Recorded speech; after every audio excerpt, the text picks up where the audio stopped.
Students, कैसे हैं आप सभी लोग। आई होप सब लोग बहुत अच्छे होंगे।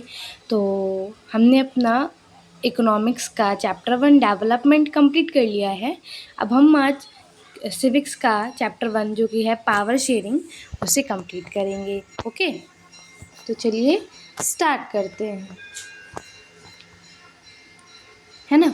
ये ओवरव्यू दिया गया है हमें चैप्टर का, तो हम लाइन बाय लाइन ही पढ़ेंगे चैप्टर को, है ना। देखो, with this chapter we resume, है ना, we resume the tour of democracy that we started last year, है ना। इसमें ये जैसे हमने क्या किया, लास्ट ईयर से हम लोग डेमोक्रेसी के बारे में पढ़ रहे हैं, क्लास 9 से ही, है ना। तो हमने क्लास 9 से डेमोक्रेसी के बारे में पढ़ना स्टार्ट किया था। उसके बाद अब इस टूर को स्टॉप करते हुए, रिज्यूम करते हुए, है ना, हम डेमोक्रेसी में ही आगे चलते हैं, है ना।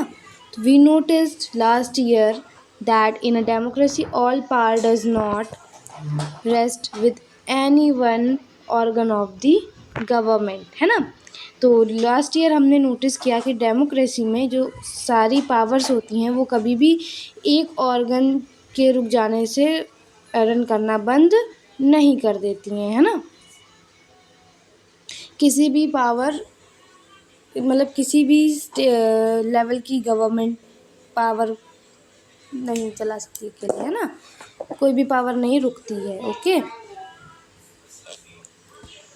N intelligent sharing of power among legislature, executive and judiciary is very important to the design of our democracy, है ना।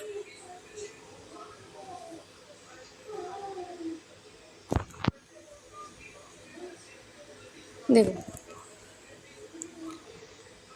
किसी भी बुद्धिमत्ता से अगर हम लोग पावर को शेयर करते हैं लेजिस्लेचर, एग्जीक्यूटिव और जुडिशरी में, तो ये क्या बहुत इम्पॉर्टेंट थिंग हो जाती है डेमोक्रेसी में। Okay, in this and the next 2 chapters, इस चैप्टर में और अगले 2 चैप्टर में वी कैरी, हम इसी आइडिया को लेकर चलेंगे पावर शेयरिंग के। We start with 2 stories from Belgium and Sri Lanka, है ना। हम डेमोक्रेसी के बारे में आगे चैप्टर्स में भी पढ़ेंगे 2, और इस चैप्टर में भी पढ़ेंगे, और इसमें हम 2 स्टोरीज के एग्जाम्पल से पढ़ेंगे पावर शेयरिंग के बारे में।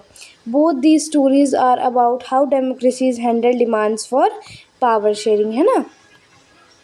दोनों स्टोरीज किस बारे में है, इस बारे में कि कैसे पावर शेयरिंग की डिमांड्स को हैंडल किया जाता है।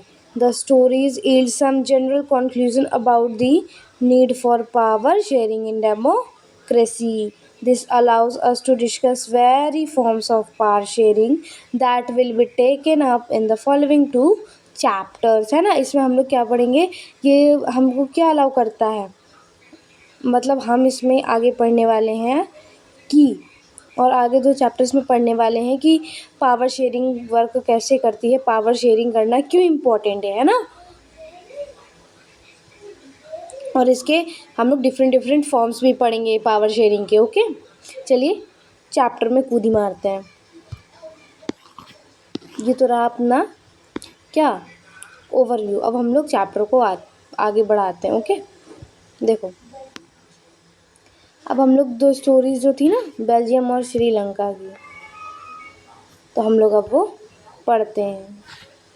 देखो, बेल्जियम क्या था, एक स्मॉल कंट्री है ना, यूरोप में, है ना। लेकिन वो क्या है, हरियाणा से भी छोटी है। ओके, हरियाणा से भी छोटी है। और इसके बॉर्डर कहाँ कहाँ है, बॉर्डर्स विद फ्रांस। देखिए, इसको अलग कलर से बना देते हैं, जो इम्पोर्टेंट है वो उसको हम ब्लैक छोड़कर अलग अलग कलर से बना देंगे। ओके, देखो, it has borders with France, Netherlands, Germany and Luxembourg. ये MCQ में पूछा जा सकता है। ओके,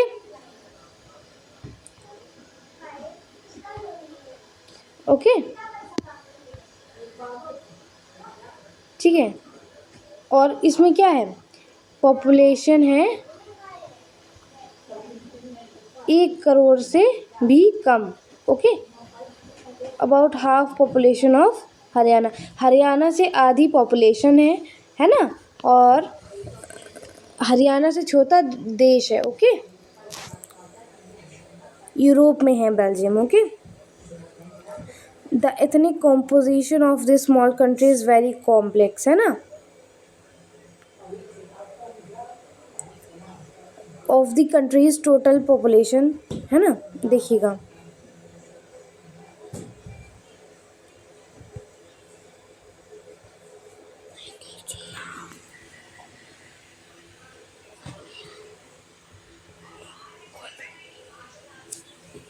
ओके, तो हम लोग देखते हैं, आगे बढ़ते हैं, है ना। तो इसमें लिखा है कि of the countries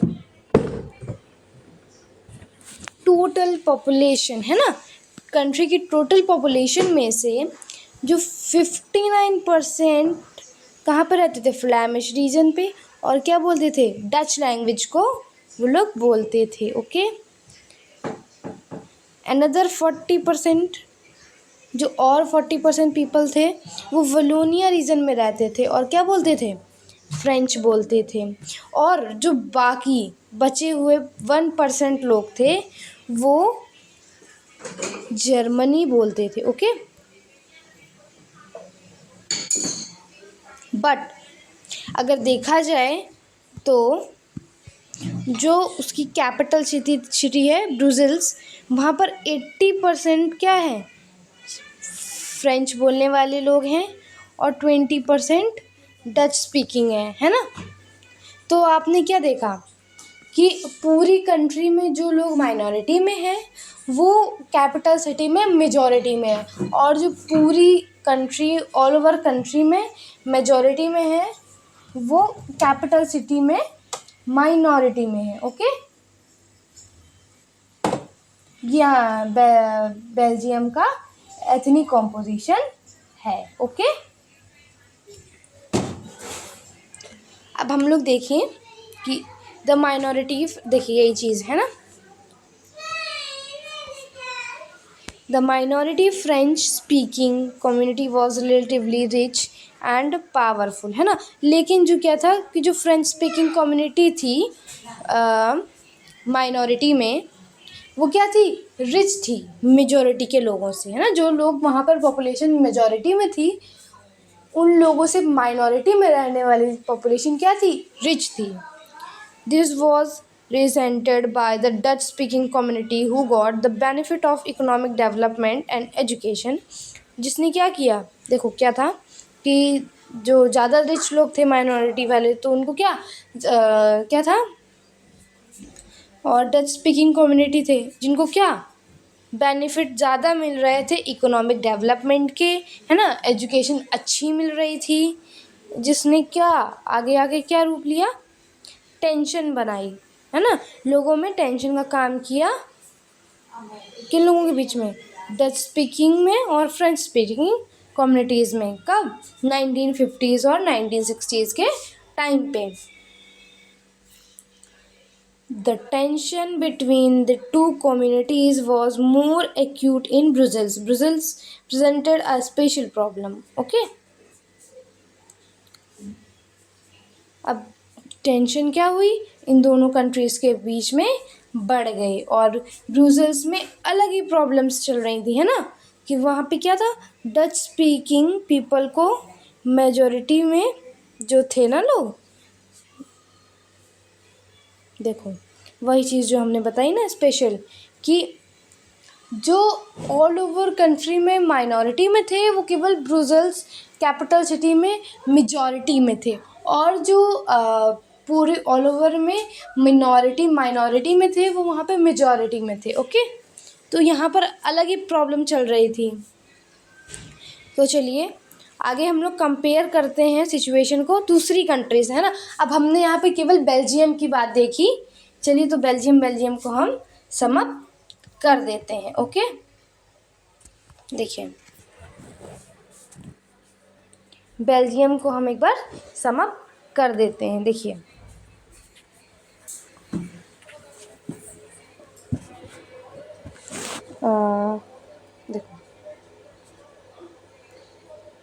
Belgium,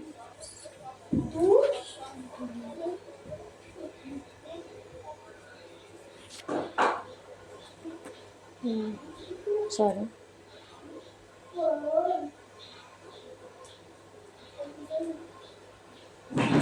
small country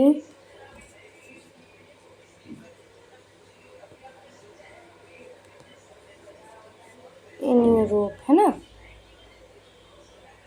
और क्या था, देखो, और हाँ, ये एथनिक कॉम्पोजिशन पे क्वेश्चन आता ही आता है, हर साल क्वेश्चन आता है एथनिक कॉम्पोजिशन पे। ओके, तो प्लीज़ एथनिक कॉम्पोजिशन को, श्रीलंका और बेल्जियम के एथनिक कॉम्पोजिशन को बिल्कुल रट के जाना। ओके, देखो, ये देखो, हाँ,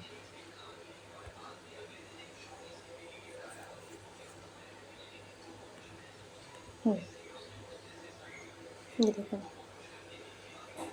एथनिक दिखाई दे रहा है कि कलर चेंज करें, देखो, एथनिक कॉम्पोजिशन, देखिए क्या है,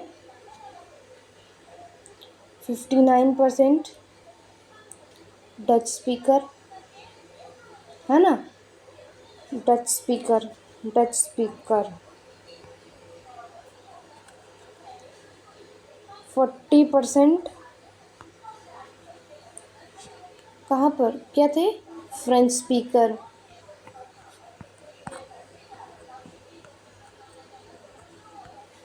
और 1% जर्मनी स्पीकर, जर्मन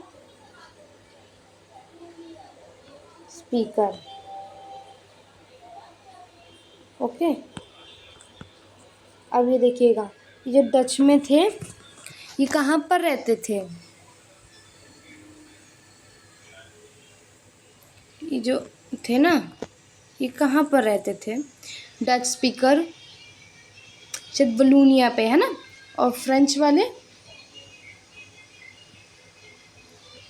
और जो बाकी 1% जर्मनी बचे, वो कहाँ पर रहते थे, जर्मनी बोलते थे। ओके, नेक्स्ट हम लोग, ये तो था क्या, बेल्जियम का।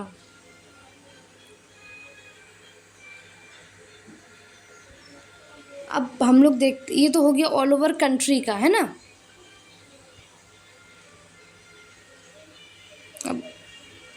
अब हम लोग देखते हैं कि बेल्जियम में क्या हाल थे। ओके, बेल्जियम में, सॉरी, ब्रुसेल्स में क्या हाल थे, ब्रुसेल्स में क्या था, 80-20 का रेशियो था ना, 80% क्या थे, French speaking, 20% Dutch speaking. Okay, okay, अब आगे बढ़ते हैं।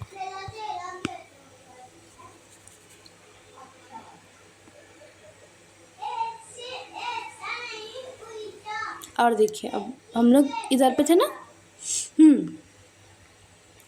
गेस, हियर वी आर,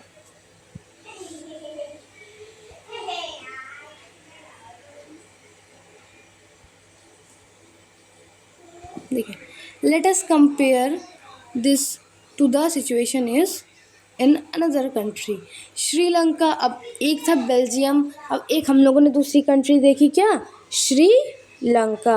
ये क्या है, एक आइलैंड नेशन है, just few kilometers off of southern coast of Tamil Nadu. It has 2 crore people, है ना, यहाँ पे जनसंख्या ज़्यादा थी हरियाणा से। ओके, लाइक अदर नेशंस, बाकी देशों की तरह साउथ एशिया रीजन में था ये, है ना, साउथ एशिया रीजन के बाकी देशों की तरह श्रीलंका भी डाइवर्स पॉपुलेशन में था, मतलब डाइवर्सिटी, जैसे आपने देखा कि ब्रुसेल्स में थी ना, वैसे ही डाइवर्सिटी किस में थी, श्रीलंका में। देखिए द मेजर सोशल ग्रुप, देखिए अब ये एथनिक कॉम्पोजिशन है, देखिए ये मोस्ट इम्पॉर्टेंट है। ओके, ये देखिएगा, अब हम कलर बनाएंगे। ओके, देखिएगा जो सिन्हाला स्पीकर थे वो 74% थे। ओके, और जो तमिल स्पीकर थे, ओके, जो तमिल स्पीकर थे वो 18% थे। अब इन 18% में दो टाइप्स के तमिल स्पीकर थे, है ना, एक थे श्रीलंकन तमिल्स और एक थे इंडियन तमिल्स। देखिए श्रीलंकन तमिल्स क्या थे, Tamils native of the country are called Sri Lankan Tamil. जो पहले से ही वहाँ पर थे तमिल्स, वो तो श्रीलंकन तमिल्स हो गए, है ना। और लेकिन जो तमिल्स जैसे ब्रिटिशर्स के टाइम पर जो लाए गए, है ना, फोर्सफुली वर्क करने के लिए, वो पूर्वज उनके आए, तो फिर वो जो वहीं बस गए, तो वो थे इंडियन तमिल्स, जो कि थे 13%, है ना। ये थे क्या थे, 13% तमिल थे श्रीलंकन वाले। और जो बाकी जो फोर्सफुली लाए गए थे इंडिया से प्लांटेशन वर्कर, कॉलोनियल पीरियड, है ना, कॉलोनियल पीरियड के टाइम पर, ब्रिटिशर्स के टाइम पे, तो वो इंडियन तमिल्स कहलाए। Okay, as you can see, as we can see from the map ऊपर था, है ना, Sri Lankan Tamils are concentrated in the north and the east of the country. मतलब कि श्रीलंकन तमिल्स कहाँ पर ज़्यादा थे, नॉर्थ और east side of the country. Most of the Sinhala speaking people are Buddhist, है ना। जो सिन्हाला स्पीकिंग पीपल्स थे वो क्या धर्म को मानते थे, कौन से धर्म को मानते थे, बुद्धिस्ट के, है ना। While most of the Tamil and Hindus are Muslim, है ना। और जब देखा जाए तो बहुत सारे तमिल्स क्या थे, हिंदूज और मुस्लिम थे। There are about 7% of Christian, है ना, 7% क्रिश्चियंस थे, जो कि तमिल और सिन्हाला दोनों थे। ठीक है, just imagine what could happen in situations like this. In Belgium, the Dutch community could take advantage of its numeric majority and force it will on the French and German speaking population. This would push the conflict among community further. This could lead to a very messy partition of the country. Both the sides would claim control over Brussels. In Sri Lanka, the Sinhala community enjoyed an even bigger majority and could impose its will on the entire country. Now let us look at what happened in both these cases. तो हमने अभी देखा ना कि Brussels और श्रीलंका दोनों में countries बहुत ही डाइवर्स थी और बहुत ही मैसी कंडीशंस हो चुकी थी। तो हम आगे देखते हैं कि क्या होता है दोनों कंट्रीज़ में, पावर शेयरिंग होती है कि नहीं होती, होती है तो कैसे होती है, कैसे इस प्रॉब्लम को रिजॉल्व किया गया। चलिए आगे बढ़ते हैं। अब श्रीलंका में क्या हुआ, मेजोरिटेरियनिज्म की आइडियोलॉजी को, सॉरी क्या हो गया, वेट अ मिनट,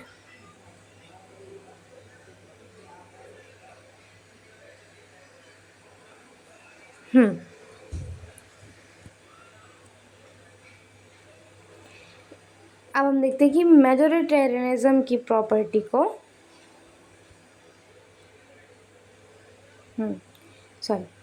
मेजोरिटेरियनिज्म की आइडियोलॉजी को आगे बढ़ाया गया श्रीलंका में। अच्छा, मेजोरिटेरियनिज्म क्या था, बहुमतवाद, है ना। जो लोग मेजोरिटी में थे केवल उन लोगों के फेवर में ही रूल्स और रेगुलेशंस बने। ओके, माइनॉरिटी लोगों को ध्यान नहीं दिया गया। तो Sri Lanka emerged as an independent country in 1948. The leaders of Sinhala community sought to ensure dominance over government by the ritual of the majority, है ना।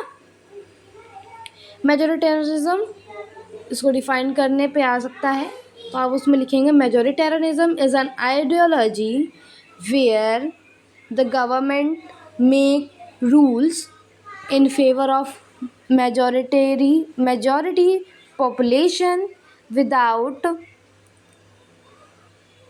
seeking the problems of minority population. Okay, अब हम लोग आगे बढ़ते हैं. ओके, अब ये देखिए, ये पूछा जा सकता है मॉडल, है ना. मेजोरिटेरियनिज्म, या तो ऐसे पूछ लेंगे कि मेजोरिटेरियनिज्म की आइडियोलॉजी में क्या था, है ना, क्या क्या क्या मेजर्स लिए गए थे, या तो ऐसे बोलेंगे मॉडल ऑफ श्रीलंका आपको बताना है. ओके, तो आप यही बताएंगे. देखिए, ये इम्पॉर्टेंट है बहुत ज़्यादा. 1956 में एक एक्ट पास किया गया जहाँ पर सिन्हाला को ऑफिशियल लैंग्वेज बना दिया गया. ठीक है, और disregarding तमिल. ओके, और आगे बढ़ते हैं. All these government measures coming one after the another gradually increasing the feeling of alienation among the Sri Lankan. Okay, और क्या हुआ देखिए, एक बार सम अप कर देंगे बाद में. ओके, देखिए 1956 में क्या हुआ, एक एक्ट को पास किया गया जिसमें सिन्हाला को ओनली ऑफिशियल लैंग्वेज को बता दिया गया कि सिन्हाला ही ऑफिशियल लैंग्वेज यूज़ है. ठीक है, डिसरिगार्डिंग तमिल. ओके, और क्या किया गया कि फोस्टर किया गया बुद्धिस्ट को. ओके, फोस्टर किया गया. ये आपके दो मॉडल हो गए, और आगे भी देखते हैं. all these government measures coming one after the other.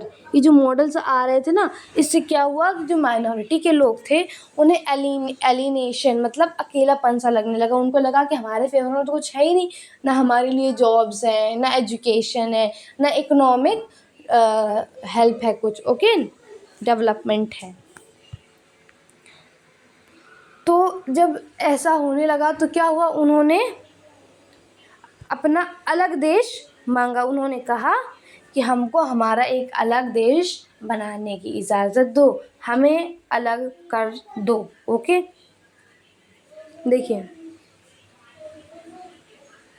यही चीज़ बोली गई है कि देखिए उन्होंने क्या किया, Tamil Eelam state in northern and eastern part of Sri Lanka, है ना, ये मांग की कि हमें तमिल एलम अलग दे दो, तमिल स्टेट अलग दे दो नॉर्थ से, हमें तुम्हारे साथ नहीं रहना है. ओके, हमारी अपनी गवर्नमेंट होगी, हम अपने माइनॉरिटीज़ की सरकार को अपने आप चलाएंगे, अपने हित में चलाएंगे, जैसे हमें चलाना होगा वैसे चलाएंगे. और अगर आप नहीं दे रहे हो तो हमको हमारे फेवर में भी रूल्स और रेगुलेशंस बनाओ, हमारे लिए भी जॉब्स होनी चाहिए, एजुकेशन होना चाहिए. ओके, अच्छा है, क्वालिटी एजुकेशन होना चाहिए. ओके, तो जब दोनों बातें नहीं मानी गई, ना उन्हें अलग देश दिया गया, अलग से भी नहीं उनको बन दिया गया, और उनके फेवर में एक भी रूल्स नहीं बनाए गए, तो इसने क्या किया, इस कंडीशन ने सिविल वॉर का रूप ले लिया. तो सिविल वॉर क्या होता है, जहाँ पर आपस के मतलब देश के लोग ही आपस में लड़ने भिड़ने लगे. देखिएगा, The disrupt between the two communities turned into widespread conflict. It soon turned into a civil war. As a result, thousands of people of both the communities have been killed.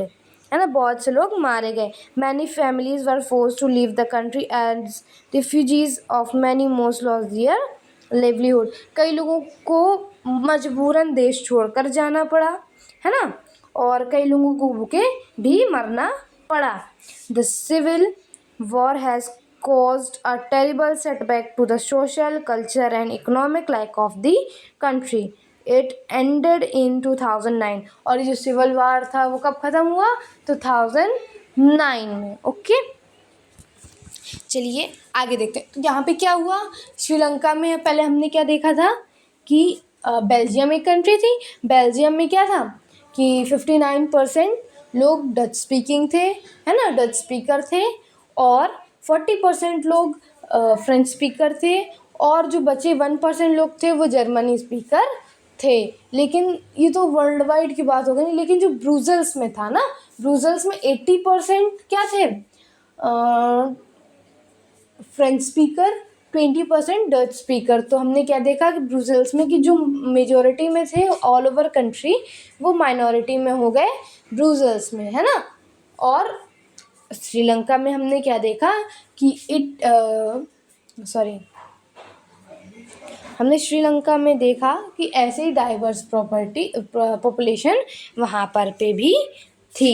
Okay, और हमने क्या देखा कि देखिए 70% तो उसमें थे Sinhala speaker, है ना, और 18% थे तमिल स्पीकर। अब तमिल में भी 2 टाइप्स के तमिल थे, ओके, जिसमें कि जो फोर फादर्स आए थे प्लांटेशन वर्कर के टाइम, वर्कर्स जो थे क्या कहते हैं कॉलोनियल पीरियड में, तो वो उनके पूर्वज आकर के वहीं बस गए, तो वो इंडियन तमिल कहलाए, और वो थे 5%।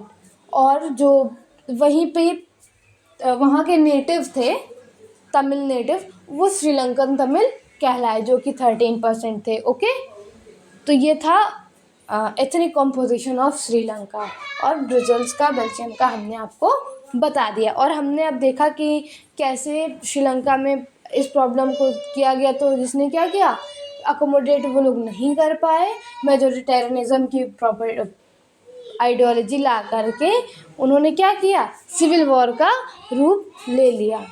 उस टेंशन ने, उस कंडीशन ने सिविल वॉर का रूप ले लिया, जहाँ पे क्या किस वजह से, मेजोरिटेरियन की पॉलिसी में क्या था। फर्स्ट पॉइंट आप लिखेंगे 1956 में एक लॉ पास किया गया जिसमें सिन्हाला को, है ना, ऑफिशियल लैंग्वेज बता दिया गया, और बुद्धिज़्म को फॉस्टर किया गया, ऑफिशियल जो रिलीजन था उसको बुद्धिज्म बना दिया गया। Okay,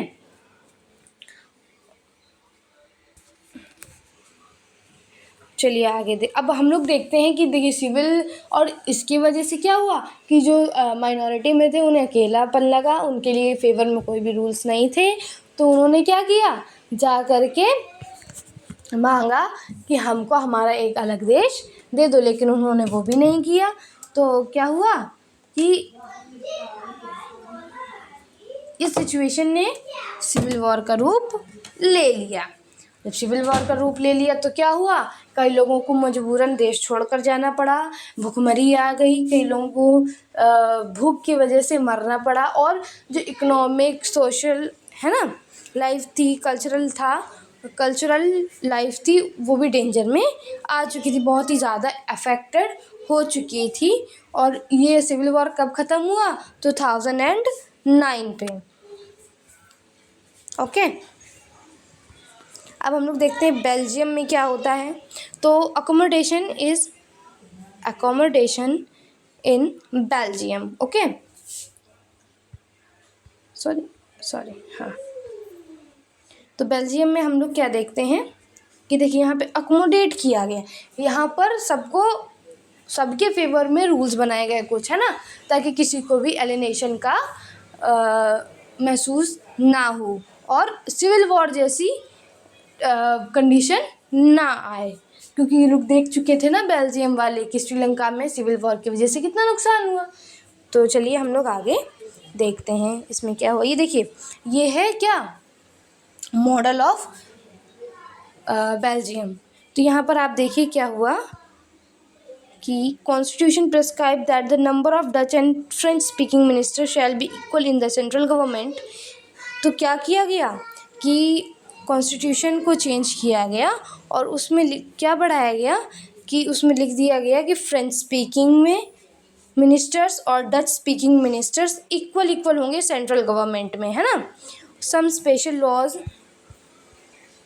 requires the support of majority of members from each linguistic group, thus no single community can make decision unilaterally, ताकि जो अलग अलग कम्युनिटी के लोग थे वो अकेले से डिसीजंस को ना ले पाएँ।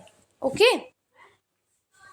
Many powers of the central government have been given to the state government of two regions of the country. The state government are not subordinate to the central government. तो क्या किया गया कि कुछ पावर्स सेंट्रल गवर्नमेंट से लेकर के state government को भी दे दी गई।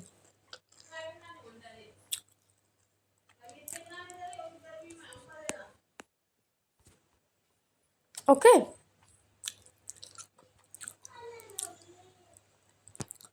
तो आगे देखते हैं हम लोग। देखिए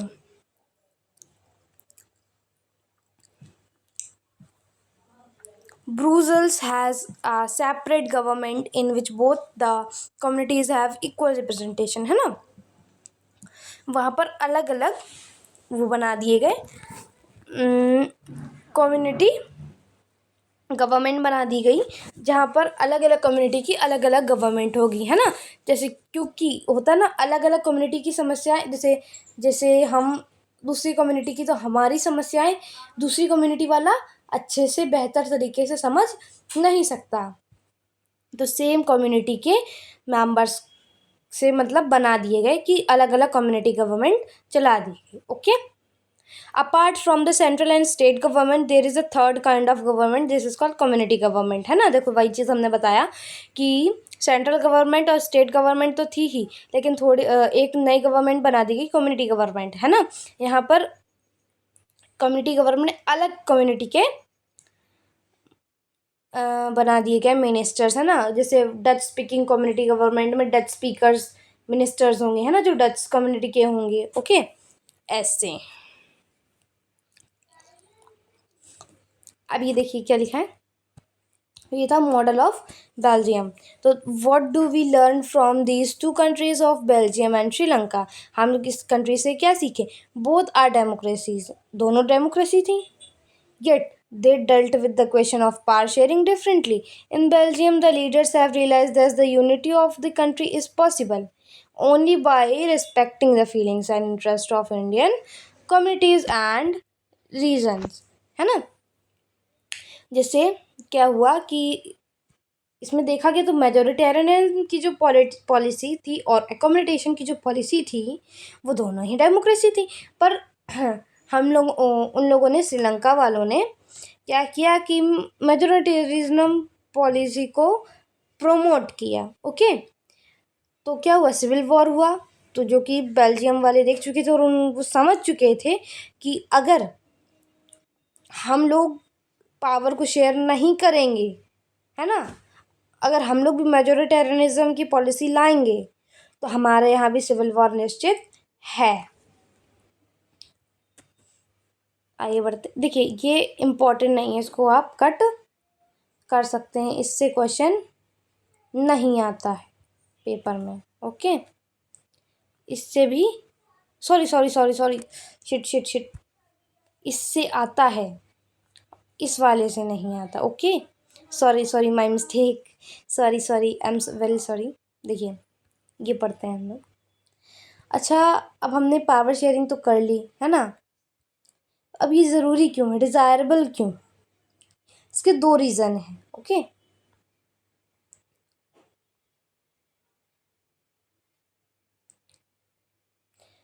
पहला तो क्या है, देखो प्रूडेंशियल और मोरल रीजंस। कुछ रीजंस देख लेते हैं हम लोग।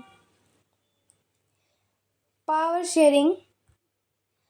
Sharing is a good way, है ना, एक अच्छा तरीका है स्टेबिलिटी ऑफ पॉलिटिकल ऑर्डर को इंश्योर करने का। ओके और दूसरा अगर हम लोग देखें तो क्या है, डीपर रीज़न ये है कि power sharing good for a democracy, है ना। Power sharing is the very spirit of democracy. Okay एक स्पिरिट है डेमोक्रेसी का, मतलब अगर पावर शेयर है तभी वो डेमोक्रेसी है ना। जैसे अगर आप एक अच्छे बच्चे हो तो मतलब आप शैतानियाँ नहीं करते होगे, है ना, तो ये तो जाहिर सी बात है। तो अगर ये मॉरल रीज़न हो गया ना कि मॉरली कि अगर पावर शेयरिंग हो रही है तो मतलब वो डेमोक्रेसी है, और अगर पावर शेयरिंग नहीं हो रही है तो वो डेमोक्रेसी नहीं है। जैसे अब हम लोग देखते हैं, आगे बढ़ते हैं. Let us call first set of reasons prudential and the second moral. Okay. While prudential reasons stress the power sharing will bring out better outcomes, moral reasons emphasize the very act of power sharing is valuable. ठीक है, तो ये तो आता नहीं है आपका paper में, बिल्कुल भी कतई नहीं आता. आगे बढ़ते हैं. Forms of power sharing. अब ये देख लिया कि पावर शेयर पर कितने फॉर्म्स की पावर शेयरिंग होती है. ओके, जैसे देखिए 4 टाइप्स की होती हैं. ओके, मेन मैं पढ़ा देती हूँ आपको थोड़ा सा. देखिए, अमंग ऑर्गन्स है ना, डिफरेंट, ये पूछा जाता है. ये आपसे पूरा चारों पूछ भी लिए जा सकते हैं और सिंगल भी पूछ लिए जा सकते हैं. देखो, power sharing among different organs में क्या आता है? लेजिस्लेचर, एग्जीक्यूटिव और ज्यूडिशरी. ओके, चलिए और देखिए power sharing different level. Okay, देखिए इसको क्या कहते हैं, इसको हम लोग हॉरिजॉन्टल पावर शेयरिंग कहते हैं. ओके, देखिए मैं लिख देती हूँ.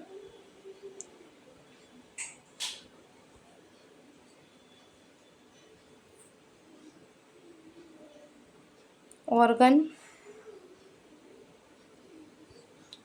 Horizontal,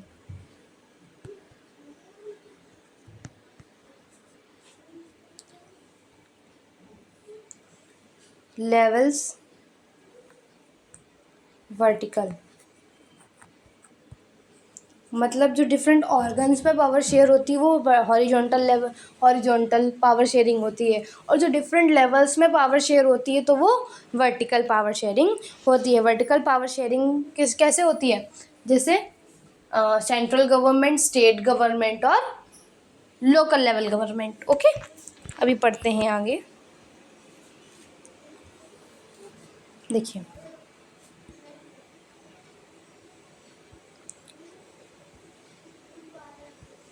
power can be shared among different levels of government. Okay, यहाँ पर सेंट्रल गवर्नमेंट होती है ना, स्टेट गवर्नमेंट होती है और क्या होती है?